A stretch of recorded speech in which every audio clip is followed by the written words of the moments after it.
Hello friends, வணக்கம். நம்ம இப்போ என்ன பார்க்க போகிறோம்னா, ஏப்ரல் 8ஆம் தேதிக்கான கரண்ட் அஃபேர்ஸ் பார்க்க போகிறோம். போட்டித் தேர்வு சீர்திருத்தங்களுக்கான பரிந்துரை குழு யாருடைய தலைமையில் அமைக்கப்பட்டுள்ளதுன்னு கேட்டிருக்காங்க. கே ராதாகிருஷ்ணன் அவர்கள் தலைமையில் தான் அமைக்கப்பட்டிருக்கு. NTA தேசிய தேர்வு முகமை, நேஷ்னல் டெஸ்டிங் ஏஜென்சின்னு சொல்லுவாங்க. 7 பேர் கொண்ட குழு அமைக்கப்பட்டிருக்கு. அதோட ஹெட் யாருன்னா கே ராதாகிருஷ்ணன். 2வது கொஸ்டின், திண்டுக்கல்ல யாருடைய மணிமண்டபம் அமைக்கப்பட உள்ளது அப்படின்னு சொல்லி முதல்வர் மு.க. ஸ்டாலின் அவர்கள் குறிப்பிட்டிருப்பாருன்னா, முன்னாள் திராவிட இயக்க தலைவரான சவுந்தரபாண்டியனுக்கு தான் அவர்களுக்கு மணிமண்டபம் அமைக்கப்பட உள்ளது. எங்கே அப்படின்னா, திண்டுக்கல் மாவட்டம் பட்டிவீரன்பட்டி கிராமத்தில். உலக காற்று மாசு பட்டியலில் இந்தியா எத்தனாவது இடத்துல உள்ளதுன்னா 5வது இடத்துல உள்ளது.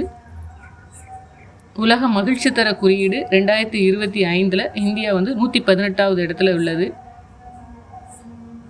சீக்கிய புத்தாண்டு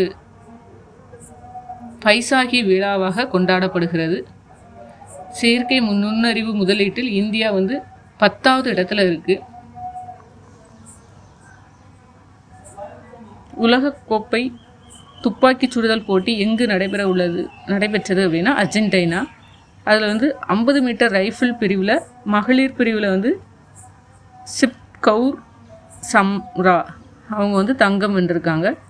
ஆடவருக்கான 10 மீட்டர் ஏர் ரைபிள் பிரிவில் ருத்ராங்ஷ் பட்டேல் தங்கம் வென்றுள்ளார். தேங்க்யூ.